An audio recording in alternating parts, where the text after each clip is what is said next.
కూతురు ఏం పాపం చేసిందని దేవుడు ఇంత శిక్ష వేశాడు. శిక్ష వేసింది దేవుడు కాదే, నీ మొగుడు.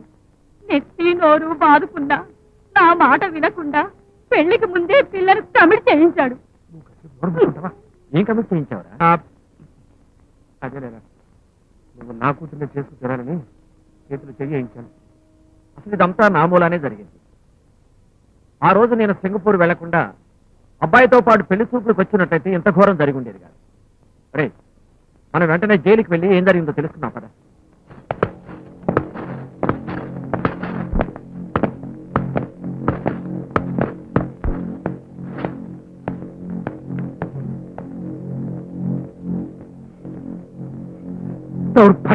నీవేం పాపం చేసావని మా బతుకులు పదార్పాలు చేశావు.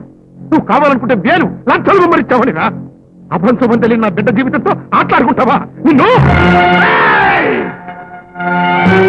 మాట సారావంటే మద్దలైపోతావు, చెయ్యి సారావంటే తెలంగా మారుతావు. చేతులకు సంఖ్యలున్నాయి కదా అని చెలరాగిపోతున్నావు. ఉరివి చూశానంటే నీ ఊపిరాగిపోతుంది. రౌడీ వ్యధవి, అంతకంటే ఏం చేస్తావా? వాగరా. ఇంతకీ ఎవరు నువ్వు? గాంధీ గారి పేరు చెబితే దేశానికి స్వాతంత్రం తెచ్చిన మహానుభావుడని చెప్తారు. అల్లూరి సీతారామరాజు పేరు చెబితే బ్రిటిష్ సామ్రాజ్యవాదుల్ని గడగడలాడించిన మన్యం వీరుడని చెబుతారు. ఈ నరసింహం నీడ చూస్తే పచ్చి నెత్తురు తాగే గూండా అని ఏ రౌడీని అడిగినా తెలిసిపోతుంది. చెప్పేవాళ్ళే, కానీ మేము గూండాలం కదా మీకు మళ్ళీ. అందుకే తమరి విశ్వరూపం గురించి తెలుసుకోలేకపోయాం. ఏం పాపం చేశాడని వీడి కుటుంబాన్ని దగా చేశావు? కోన్లో ఉన్న సింహాన్ని బుద్ధుడు పుట్టిన దేశంలో పుట్టి రక్త మాంసాలు ఎందుకు తింటున్నావంటే ఏ సమాధానం చెప్తుంది? ఆహా, అందుకని అమెరికా వాడిని మోసం చేస్తావా? మోసపోయేవాడుంటే ఒక అమెరికా ఏమిటి, అంతరిక్షంలో పుట్టానని అరుంధతి మా అమ్మమ్మని చెప్తాను. సూర్యుడితో ఆడుకుంటూ తారలతో పాడుకుంటూ షికారు కోసం పోయిన సండే ఈ భరతఖండం మీద కాలు పెట్టానని నమ్మిస్తాను. సరే, కానీ నమ్మించి మోసం చేసింది ఏ సాధించాలని? సాధించాలని కాదు, అనుభవించాలని.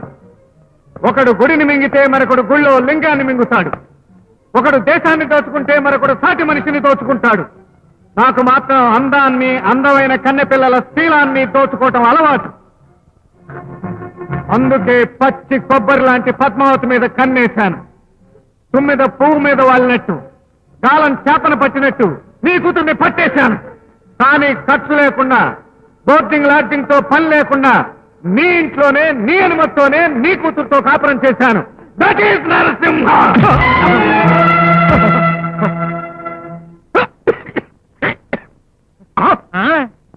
కరీంనగర్ ఎమ్మెల్యే గారు మీరు ఇక్కడ ఉన్నారంటే?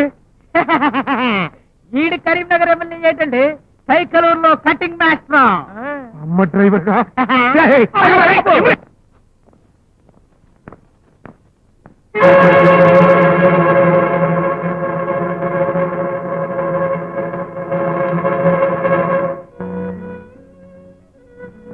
రౌడీ అయ్యిందే మా ఇంట్లో డబ్బులు కాచేసేవాడివి, గుండావైతే మా ప్రాణాలు తీసుండేవాడివి.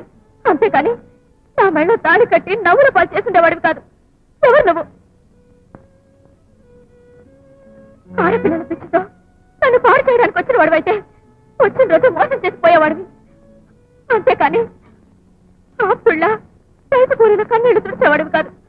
ఆదర్శవంతుళ్ళ ఆ ఊరికి మంచి పనులు చేస్తుండేవాడివి కాదు. చెప్పు, నన్ను ఎందుకు మోసం చేశావు? నా కుటుంబాన్ని ఎందుకు బజార్కి ఎక్కించావు? చెప్పు చెప్పు చెప్పు.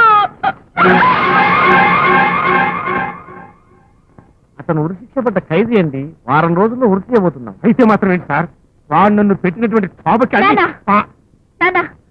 వాడి నిజ స్వరూపం తెలిసి వాడికి నాకు ఎలాంటి సంబంధం లేదని తాళి తెచ్చి వాడి మొక్కలు కొట్టొచ్చాను. పద మన ఊరు వెళ్దాం. మన వంశం పేరు నిలబెట్టావమ్మా. సార్ సార్, ఆ నరసింహం తప్పించుకొని పారిపోతాం సార్. Oh my god.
అమ్మాయి చెప్పిందండి.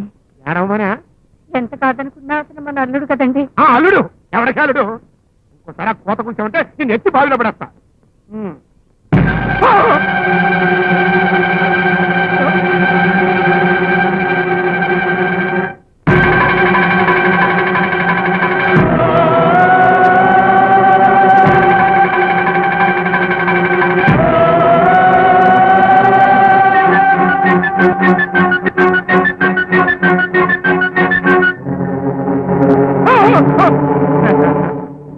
భయపడక మావా, నేను నరసింహావతారాన్ని చాలించి నీ డొక్కజించి డోలి కట్టడానికి వచ్చిన ఆత్మావతారాన్ని. అమ్మాయి అమ్మాయి అమ్మాయి ఏమిటన్నా? ఏమైంది? దెయ్యమే. దెయ్యమా? ఆ, ఎక్కడన్నా? అక్కడ అక్కడ అబ్బా, దెయ్యం ఏంటి? ఎక్కడ? అటు అటు చూడదే, చచ్చిపోయింది నరసింహం.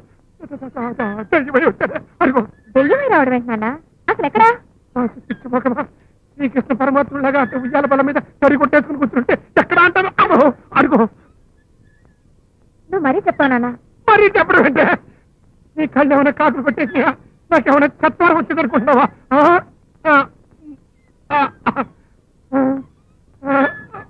ఇదిగో. అమ్మో.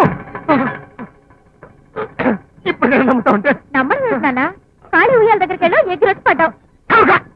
నేను ఖాళీ ఉయ్యాల దగ్గరికి కలిసి అత్తకి నేను పడిపోతుంటే ఏమిటండి నీ గోళ? ఏమైందిరా? ఏమవసరం అయితే నడుమిరికి కళ్ళు తిరుగుతాయి. నరసింహం గారు నిజమైన తిరిగి వచ్చాడే.